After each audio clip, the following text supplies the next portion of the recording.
How's it going tonight, guys? It's time to talk about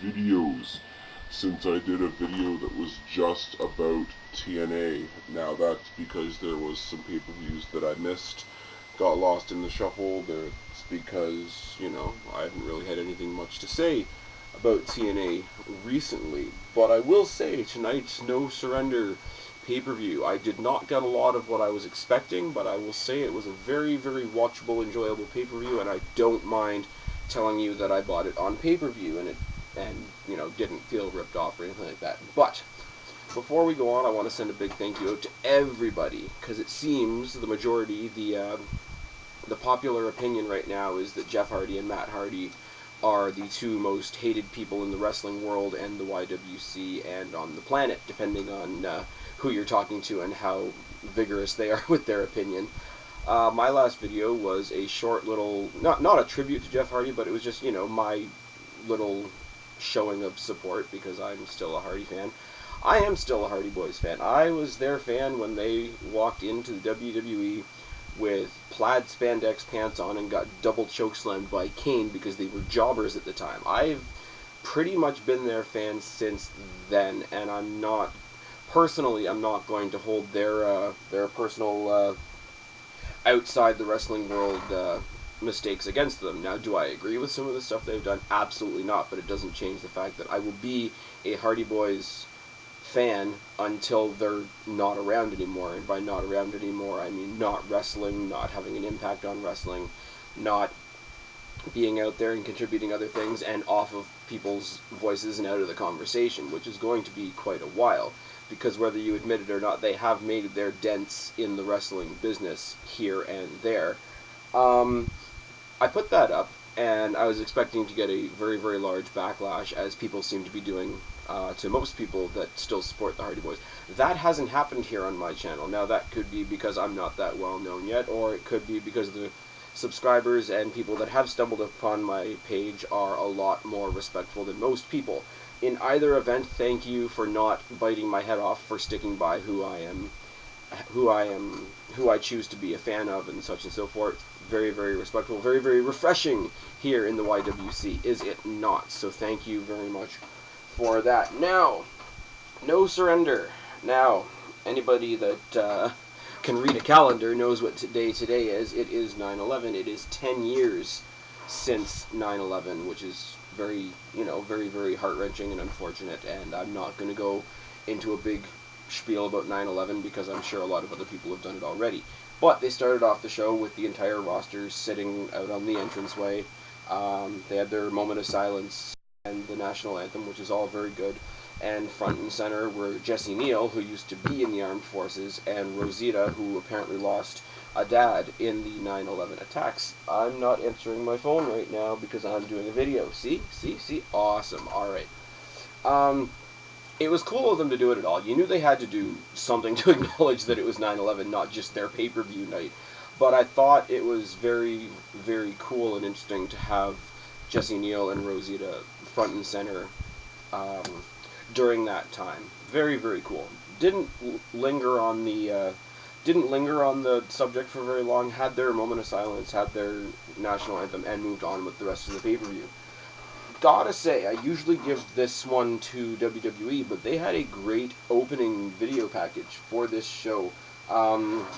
Really well put together. Highlighted not only the three guys in the triple threat match for the world title tonight, but the four guys that were left in the Bound for Glory series, made them all look like gold, as if they didn't already. I like that. It's not when you watch an opening video package to a pay-per-view, I like it when it's about, well, this wasn't about the whole pay-per-view, but I like when the opening video package is about more than just the title match. Like, or, in the Royal Rumble, if there are specific matches on the card, yeah, you want to build up the fact that it's the Royal Rumble match coming up, but you want to acknowledge that there's going to be other things happening as well, and I like that. And, acknowledging the Bound for Glory competitors lent credence to the fact that there was going to be what we thought was 2, what ended up being 3 Bound for Glory matches, as well as the 3 guys that were in the triple threat match. So I liked that. I thought that was really good. Started off with an unannounced number 1 contender match for the X Division championship between Kid Kash and Jesse Sorensen. Now, I like this match in a way. I like every now and then a match between people that I'm not particularly invested in, once in a while. Because Kid Kash I saw in 1 or 2 brief spurts in WWE, and I believe, if I'm not mistaken, I saw him do another brief spurt in TNA before he came back. Now, but it was never enough for me to get much of an opinion of him. The most I ever saw of him when he was in the Pitbulls with Jesse Noble, or Justin Noble, sorry. That didn't last very long at all, so doesn't lend itself much to me developing an opinion on him. And Jesse Sorensen is brand spanking new as far as I'm concerned. If you guys know him from somewhere else, please fill me in, put it in the box. The box is there for a reason. Jesse Sorensen comes out, his thing is he's from Texas where there's always, football being played, and he was a college athlete and all that. But it's kind of bizarre to go to a wrestling show and have a wrestler hand you an autographed football, and that's what happened when he came to the ring tonight. I thought it was neat, I thought it was different, but it was just one of those, ooh, okay, type things. Superb back and forth chain wrestling, superb match between both of these guys, as you would expect from an X Division match. Even though, as some critics may say, Kid Kash isn't the youngest guy on the block, he didn't skip a beat. Both of them, between their throws and their holds and their suplexes and their aerial work, were very quick, very dry, very concise. There wasn't a whole lot of lag time. As Taz said, there's not much warming up in the bullpen, as the old cliche goes. There wasn't really much room to breathe in this match, and I like that a lot.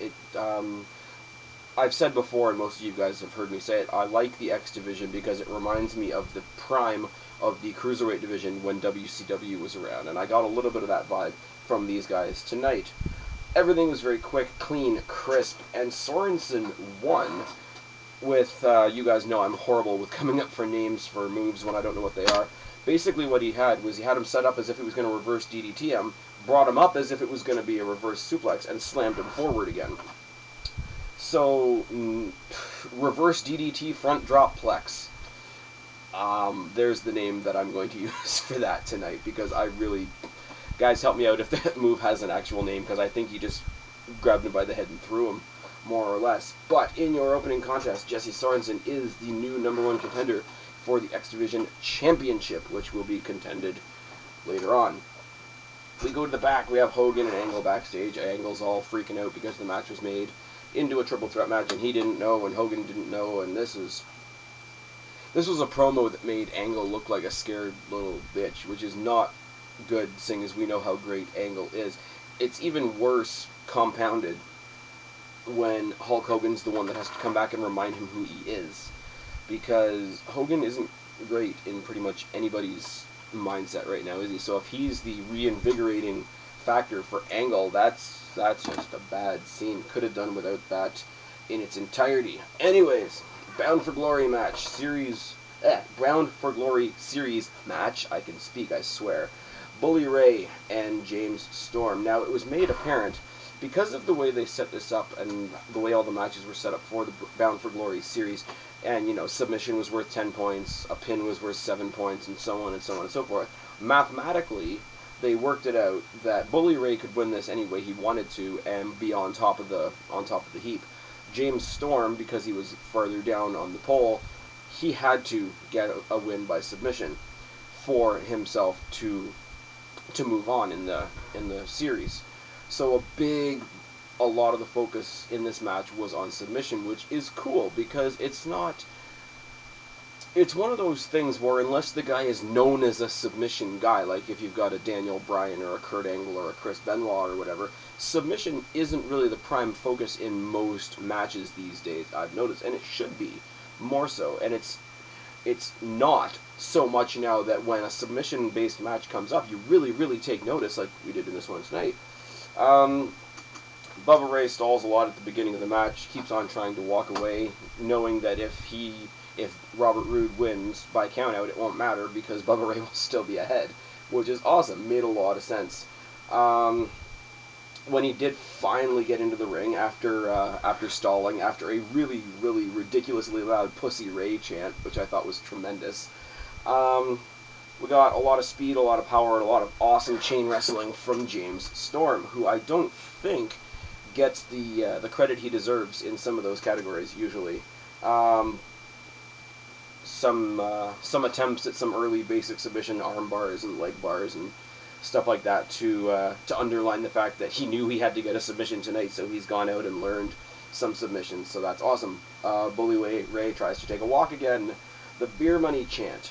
Now, the beer money chant went all through tonight, and it's chanting for Robert Roode and James Storm as a team, which I thought was really, really interesting, and it has to be pointed out, because to cheer for either of them, to use a beer money chant towards either one of them in their matches tonight, didn't make much sense when you knew one of the outcomes could have been Storm versus Roode. Like, I get it, the fans are showing support, it's just an odd way to do it when both members of that team are in the tournament, in the series, whatever, and there's always the possibility they could end up fighting each other. Really, really interesting little thing there. Storm with repeated cross arm breaker attempts, also known as the Juji Katami, and I'm not going to show you my clipboard, but I had a hell of a time trying to figure out how to spell Juji Katami, I will tell you that much. Keeps going for it, keeps going for the same move over and over and over again, which makes sense. In a match, you can see a wrestler saying, I'm going to try this, shit, that didn't work, I got to try something else, shit, that didn't work, I got to try something else. Whereas James Storm came at it from the opposite perspective. Oh, that's not going to work? Okay, I'll beat the shit out of you some more. Is it going to work now? No. Okay, I'll beat the shit out of you some more. It's so the opposite of what we're used to seeing. I loved it so much. Bully Ray tries both with a chair and with spitting some of the beer in Storm's face. He tries to get himself disqualified. Again, it makes sense. It's a heel thing to do, but also if James Storm, had won by disqualification, he still wouldn't have had enough points to continue in the series. I love that. I thought that made a lot of sense. He does one thing, Bully Ray does, in this match that I thought was tremendous, and it had to do with headbutts. And, you look at me and you say headbutts aren't really a very impressive thing, and they're not, really. But the way he did it was he had James Storm in the corner, had both of his arms wrapped around both of the ring posts, so he was completely exposed, and was delivering the headbutts directly to his chest. And the way I'm describing it right now won't do it any justice, but it was one of the images from this match that stayed with me to the end of the pay-per-view, because it's like, oh, brutal, blunt force to your rib cage and lungs and internal organs and all that, with absolutely no way to block them, would fuck you up in a real fight. No word of a lie. It would be like if somebody threw a bowling ball at you over and over and over again, and your hands were tied behind your back. That's sort of the comparison I was making there. More attempts at the arm breaker. At one point, James Storm, god damn. I'm sorry, the next time I call him Robert Roode instead of James Storm, I'm going to have to make a separate apology video, which will be horrible. But James Storm locks in the sharpshooter, and yes, I will call it the sharpshooter. I don't care. When Sting uses it, I will still call it the sharpshooter. But anyway, locks in the sharpshooter on Bully Ray. That doesn't work very well. Gets him in a Robert Roode style Fujiwara armbar, which is another one I can't really spell, which doesn't really work that well either. Storm gets his beer, tries to spit it in Bully Ray's face to get it back at him for what he had done to him before. He misses, he hits the ref, and as Bully Ray is tapping to the Fujiwara armbar, he is disqualified by the ref for getting beer in his face. Yeah. As anticlimactic as that just was the anticlimactic end of this match. This was a great match. This was a far better match than Bully Ray deserved to have, really, realistically. James Storm really got a chance to shine because, like I said, he gets... Beer Money gets a lot of respect, but James Storm himself kind of... when every team has its Sean and its Marty, And a lot of the time when people talk about beer money, James Storm is the Jannetty of the conversation, which is really unfortunate because he can get it done in the ring, as we saw tonight. And for him to go in and get it done in the ring as well as he did tonight, so much out of his style of wrestling, and then to get jerked out of the victory like that was horrible. I mean, it was great for building Bully Ray as a heel. It was great for building heat for Bully Ray, but it didn't do James Storm any favors at all, did it? That was that. Winter versus Mickie James. Mickie James, who is delicious even at the worst of times, came out just as Wonder Woman tonight. Oh yes, Angelina Love and Winter double teaming right from the start. Winter, two things I will say about Winter. Winter sells crazy better than Randy Orton, first of all, and Winter sells pale better than Sheamus. That is my comments on Winter. The match, I will admit to all of you out there that hate on knockout matches and hate on Divas matches, this match was a little messy, a little slow, a little sloppy, but there was a clear focus from Winter on Mickie James's back, and that bit of psychology I did have to give them a lot of credit for. Nice back and forth match. Mickie James got a couple of her good spots in, like she always does, because she is tremendous. Winter failed with a belt shot because the referee took the belt away. Winter failed at the blood mist, Tajiri Great Muta thing that she does, and gets Angelina in the face, which is always great. And then has an extra mouthful of venom for Mickie James to blind her and get the pin and the win. Now, the ending was ridiculous, but that's because it's TNA. The in-ring work itself in this match was pretty good. You always get a good match out of Mickie James. Winter is kind of growing on me, even though the pseudo vampire thing that they got her doing and the mind control thing on Angelina Jolie that she's doing isn't the greatest in the world. It is kind of recycled. We've seen it before, etc., etc., etc. In-ring work in this match, not too shabby at all. I'm really hoping that this little mishap between her and Angelina will be the start of them splitting off and doing, individual things. But other than that, not a horrible knockouts match, like I say, except for the end. Backstage, they are interviewing Gunner. They announce, basically, in this match, because Bully Ray is so high in the rankings, the winner of the Gunner-Roode match will have to get a submission just to tie with Bully Ray in the rankings. So, yeah. Gunner tries to cut a promo about submission, etc., etc., etc. Bully Ray confronts Gunner and calls him a young boy and tells him, go out and do a good job, giving him like sort of a verbal pat on the head and being very, very ridiculously condescending. Again, the guys that they're trying to push right now did not have any favors done to them tonight in any of the backstage promotional bits. Mexican America versus the Pope and Devon for the tag team champ. There was absolutely nothing special about this match.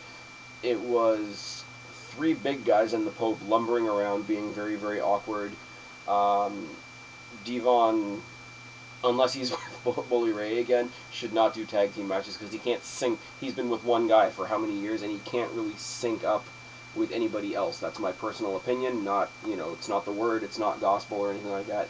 But this match, there was nothing, and I was expecting at least something from the Pope, because I like the Pope, but it was just a bunch of slow, clumsy, big guys lumbering around the ring.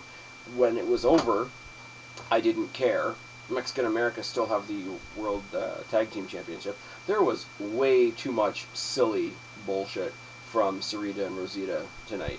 To the point where they both jumped in the match at one point and they were both getting spankings from the Pope and Devon. That's what I want in a World Tag Team match. Oh, yes. I'm not... What I've just said is more time than I have for this match. Oh, anyways.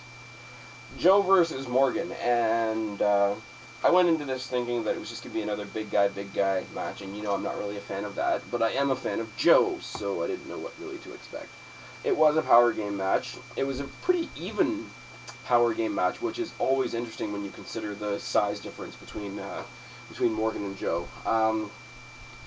pretty evenly matched on the inside, pretty evenly matched on the outside. And there's one thing I always love in Samoa Joe matches. You know, if you talk about AJ Styles, Amazing Red, you know, even somebody like Evan Bourne, Kofi, CM Punk, anybody like that, whenever they do how the hell do you say it? Tope Suicida from the inside to the outside, it always gets a big crowd pop, and it always gets a reaction from the commentators. Not so much for the suicide elbow that Samoa Joe does. Now consider the size of Samoa Joe to get flying like those other guys do, and not have anything to land on, because he's usually doing it towards the rampway, not towards a guardrail. I always love it. You know, everybody freaks out when AJ Styles does the flying forearm. I would rather see a Samoa Joe suicide elbow any day of the week. You know, not to be outdone, Matt Morgan, you know, 6 foot whatever fucker that he is, has a top rope crossbody flying off there like a cruiserweight. You know, there were 2 big stories in this match. You know, you got Morgan's pec injury that's still healing, and you got Joe's power coming through, even though he's the smaller guy, and his mindset that, you know, no matter how big I am, I'm going to plow right through you. So it all came together to be a really, really good, nice match. Liked it. Awesome. In the back, we have a very, very disappointed, where are we going? Disappointed James Storm out there with Robert Roode, getting him all psyched up, getting him all this and that and whatever. You know, you got to go out there and get rid of Gunner, and then you and I are going to take out Bully Ray because he's an asshole, and you're going to do it for yourself and for us and for all of TNA and for the fans and for this and that and the next thing. And it was, you know, get him going, be his buddy, da-da-da. And I'm thinking, okay, is this team solidarity or is this him getting set up for a screw job? That was my immediate thought with that. And if they had done the whole beer money screw job split up angle, I would have been very upset. Anyways, Roode and Gunner was the great match that I thought it would be. Chain wrestling, mat work, throws, and striking, and everything came together perfectly. You know, you got 2 guys about the same size, about the same build. Robert Roode's obviously got more experience than Gunner, but it didn't show that much tonight, which I really liked as well. Immediately, Roode was working on Gunner's arm and shoulder, and he did that the whole match. Psychology, you know, selling and all that stuff. Gunner, in his own right, did a great job of selling all the things that Robert Roode was doing to him tonight, which was great. This was, as much as I'm a fan of Robert Roode, this was a breakout match for Gunner, in my opinion. Again, just like Storm was in his match, Roode was single-minded on the Fujiwara armbar, and oh yes, he worked that the entire match. Funny, because in the end of the match, Fujiwara armbar into a crippler crossface gets him the win. Now, I would be even more excited than I am about Robert Roode winning if I didn't go into this pay-per-view knowing that Robert Roode was going to win the series. Realistically, out of the 4 of them, who else could have won? Who else could have gone on and legitimately become a world champion? Gunner, maybe in a few years. Not yet.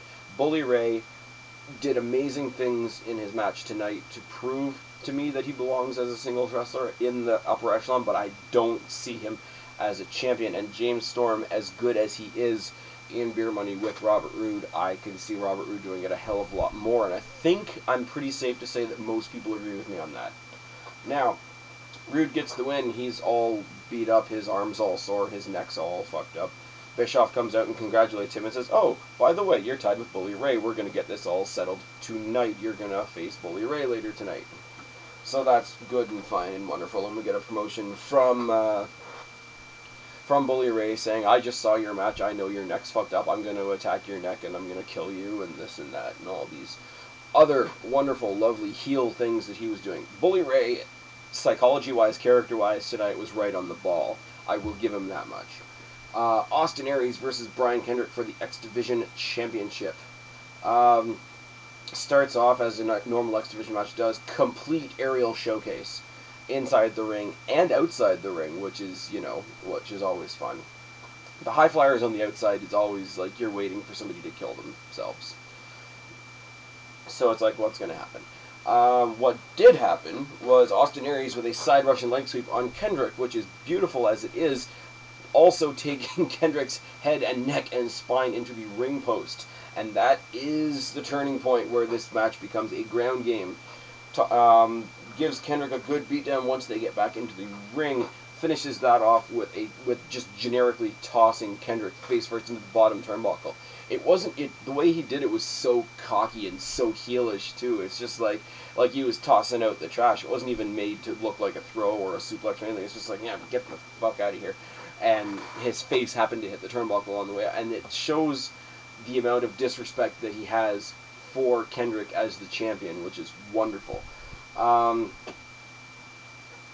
Kendrick does come back, fights back with a flurry of strikes and kicks and all that sort of thing. Caps it off with an absolutely disgusting looking tornado DDT. And when I say disgusting looking, I mean Austin Aries bounced across the mat on his head. Goes out to the outside. Austin Aries tries to follow him, tries to hit him with a suicide dive, ends up suicide diving the guardrail face first. Another little ooh moment. Austin Aries hits the Randy Orton suspension DDT on Brian Kendrick, except instead of using the middle ropes like Randy Orton does, he does it right from the top rope, which I struggle to explain this, but the higher up you are, the dirtier looking the angle is when your face hits the mat. That's all I will say about that. Brian Kendrick hits a double overhook bridging suplex on Austin Aries, which absolutely looked great. It was fluid. It was the absolute opposite of a botch, if I can say that. It was picture perfect, except for the fact that Austin Aries came back with a brainbuster and is now the X Division champion.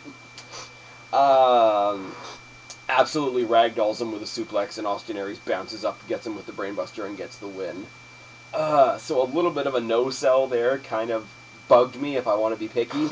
But as far as X Division goes, this was a great X Division match. Austin Aries, I've skimmed my feed on YouTube already, and people are marking out like mad for Austin Aries. I wish I knew as much about Austin Aries, or I had as much time watching Austin Aries as some of you seem to. He's a relatively new face to me. I wish I had that background of watching him, that I could be as excited about it as you guys are. But I am excited. He's a great heel. There really aren't any heels in the X Division except for him. So it's going to be him taking on a whole division of faces, which gives us lots and lots of match opportunities for lots and lots of pay-per-views to come, doesn't it? Alright, Bully Ray versus Roode. And let me say before I start, the crowd in the Impact Zone, considering the fact that it's not that big a crowd, was absolutely fucking nuts for this match. Beginning to end, I don't think anybody took the wind out of the crowd at any given point. Bully Ray tried his stalling tactic again and whatever, and when they did finally get face to face, you could see it. And what I'm going to call it is a sense of confidence and belonging. I mean, they weren't in the main event, but they were next to the main event. Robert Roode looked like he was comfortable in his skin when they got there. Bully Ray looked like he was trying to look confident in his skin. And this is one of those things where I say Robert Roode's a main eventer. I can believe him as a main eventer, and the other three, not so much. Locked on the crossface super early in the match on Bully Ray, more to make a point than anything else. Roode, the story with Roode's neck was told tremendously in this match. Bully Ray constantly going for his neck, him constantly selling the neck. Robert Roode's intensity in this match was friggin' ridiculous, right off the charts. And as far as that goes, as far as the character work and psychology went in this match, Robert Roode had it by the nose, and Bully Ray was trying to keep up in that aspect. Bully Ray missed a backsplash, and a double R spinebuster got the win for Roode. Really, really anticlimactic way to win the match, but it lent credence to the fact, it being a shorter match, led credence to the fact that they had both already been in very, very,